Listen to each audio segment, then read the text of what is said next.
Okay, so today we are going to talk about different phases of the architecture development cycle. So the architecture development methodologies are also called as the ADM, and so the full form of ADM is architecture development methodology. Now there are a couple of important concepts in architecture development method. First important concept is the architecture development cycle.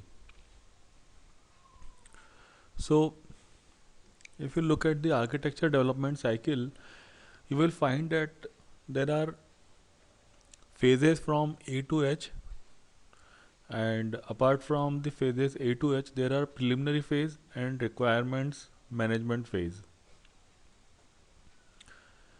So preliminary phase is required before we get into any core phases like phase A, B, C.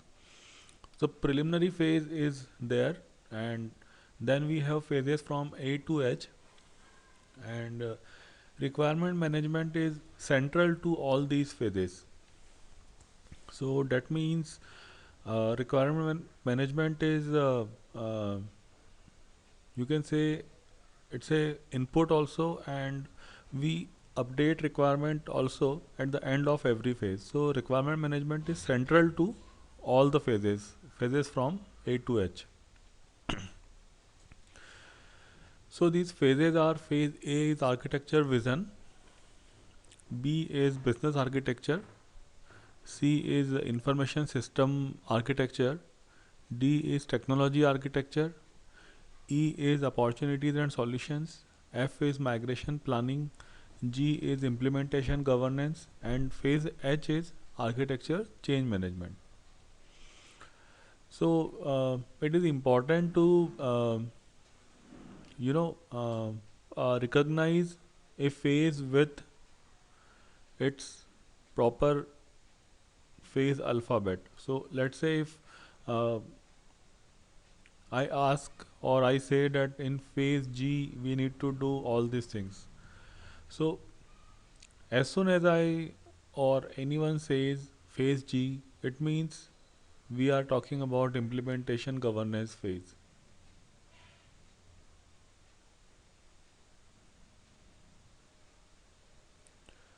The way I remember these phases are: see, preliminary phase is there, then phase A is architecture vision. So it's easier to remember the first phase, which is the architecture vision phase. Phase B, C, D are related to the uh, domains of TOGAF, that is the business architecture, data architecture, application architecture, and D is technology architecture. So it's easier to remember these four phases, that is A, B, C, and D. A is architecture, B is business, C is information system. So information system is a combination of application and data, and phase D is technology architecture. Now for now forget about phase E. Let's do phase F. So phase F is FMP. So phase F for migration planning, and before migration planning we do opportunities and solution. So if phase F is migration planning, obviously phase E becomes opportunities and solution. You can also remember it like EOS, phase E for opportunities and solutions. Then phase G, so G can be considered as short form for governance. So phase G is implementation governance, and phase H is architecture change management. So at the end, before requirement management, we have architecture change management. And apart from phase A to H, the other two phases are preliminary phase and requirements management phase.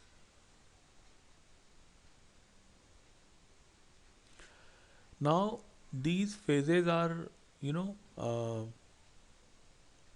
used iteratively throughout the ADM process, and sometimes we do iteration within phase also. So it's a total iterative process.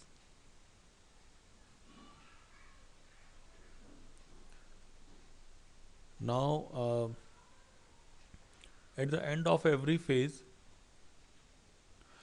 we validate results. So throughout the all these phases, we, try to validate results. We check the original requirements, and then we try to find the output of every phase, and again validate those phases.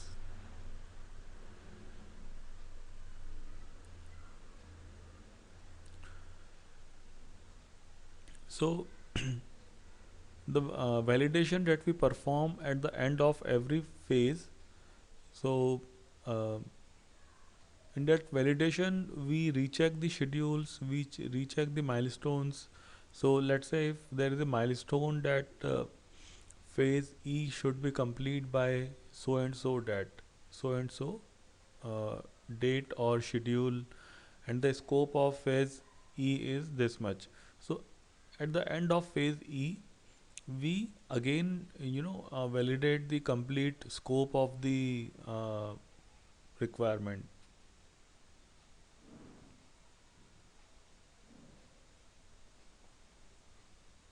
Okay.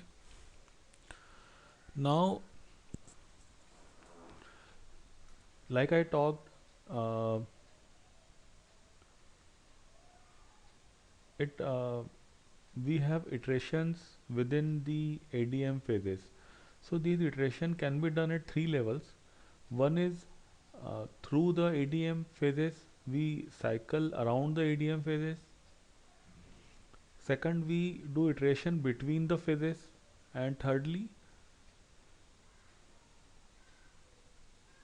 we iterate around a single phase. So let's say we complete phase C, but again we need to, work on phase C. Phase C we completed, but it was not done properly. So we again do the phase C. We again do the phase C. So that is iterating around a single phase. We can also iterate between phases. So each phase contains a set of steps. So we iteratively work through those steps. And another option is iteration around the ADM. So we go from phase A to H, and then we again comes back.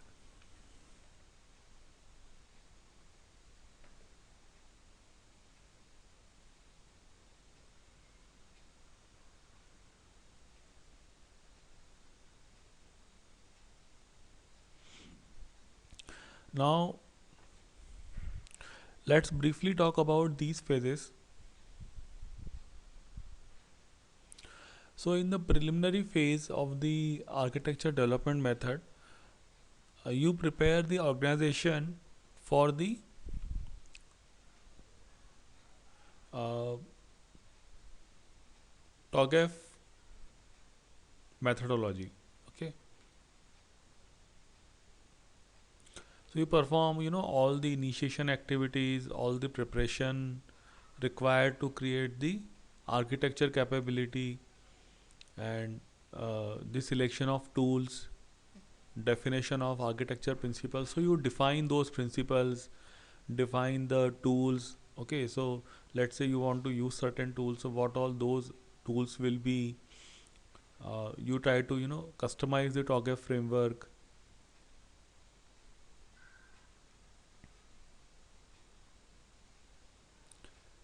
So that is there in preliminary phase. Preliminary phase, we create and customize the architecture principles. I mean, we try to define the architecture principles, and we define the architecture capabilities.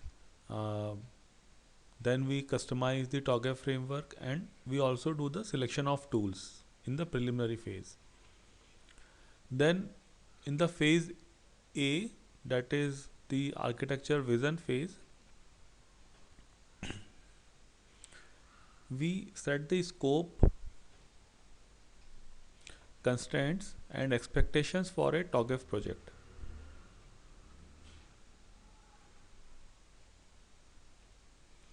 So that means, we try to identify the stakeholders. We create a architecture vision. So I mean, since it's a phase related to architecture vision, we obviously will create and try to formalize the architecture vision of the project. And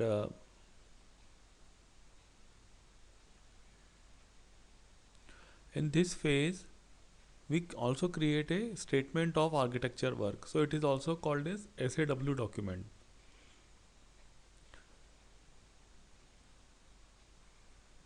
So that is there. I mean, in architecture vision phase, we talked about a couple of things like how we create the architecture vision, we identify the stakeholders, then we try to set the scope, and based on all these things, we create a statement of architecture work, and we try to obtain approvals on the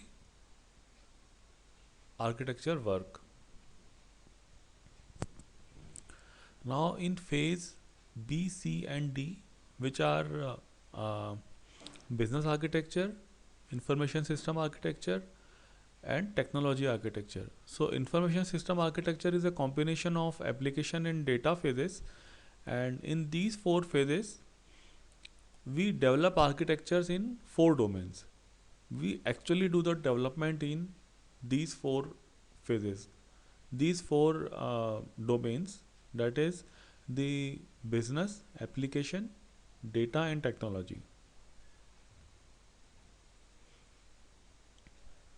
And in each case, that is the business, application, data, and technology, we develop the target and baseline architecture and analyze the gaps. In opportunities and solution phase, we do the implementation planning, like the building blocks we are going to use. So I mean, we try to plan those building blocks,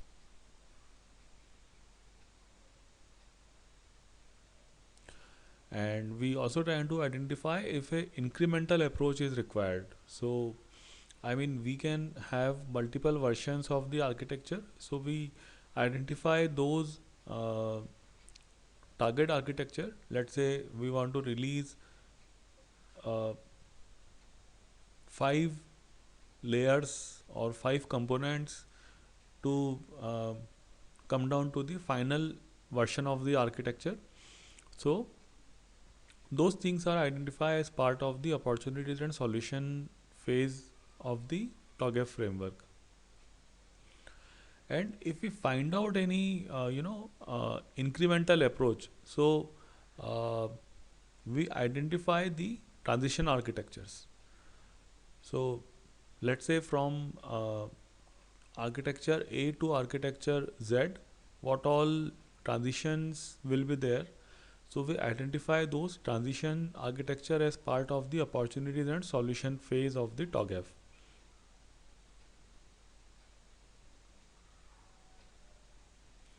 In migration planning, we uh, focus mainly on moving from baseline to target architecture. So we develop a detailed implementation and migration plan in this regard. So in migration planning phase, we focus mainly on the uh, moving from baseline to the target architecture, and in that regard we develop a implementation and migration plan. In implementation governance phase, we provide the architectural oversight of the final implementation. We create architecture contracts and issue those architecture contract,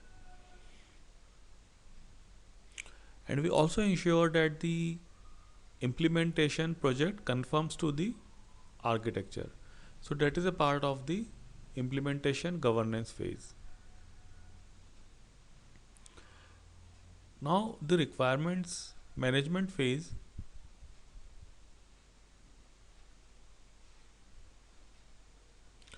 So I mean, as the requirement management name suggests, every stage of TOGAF project is somehow related to the requirements management phase. We uh, have inputs in the form of requirements for every phase, and all the requirements are stored, identified, updated in requirements management phase. So we prioritize requirement as part of requirement management. So every ADM phase is somehow connected to requirements management phase. So that is a brief about the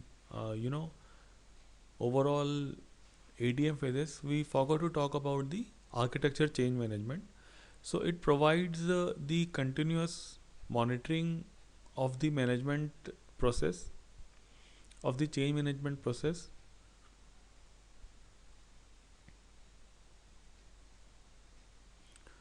and we make sure in this phase we make sure that the architecture responds to the needs of the organization, and it must maximize the value of the business functions.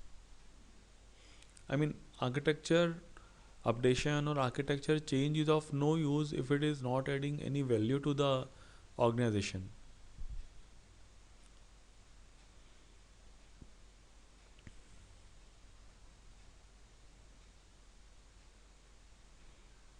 Okay, thank you.